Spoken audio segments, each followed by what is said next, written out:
Welcome to Pindar Poetry. We hope you learned something new. In this video, I will explain how to set up an Excel table. First, click on any cell within your data. Next, go to the Insert tab located on the Excel ribbon at the top of your screen. From there, simply click the Table button. This action will bring up the Create Table dialog box, which is your first step towards organizing your data efficiently. It's a straightforward process that transforms raw data into a powerful analytical tool.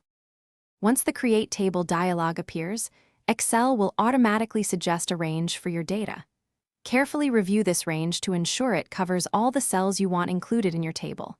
If your data already has column titles, make sure to check the box labeled My Table Has Headers.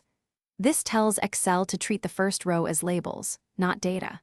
Finally, click OK to finalize the table creation and apply the formatting. After creating your table, the Table Design tab will become available, offering many customization options. You can choose from a wide array of table styles to visually enhance your data.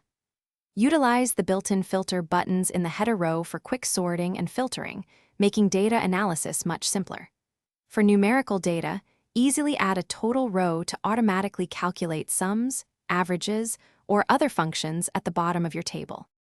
To further enhance your Excel table experience, consider naming your table. This makes referencing it in formulas much clearer and more efficient.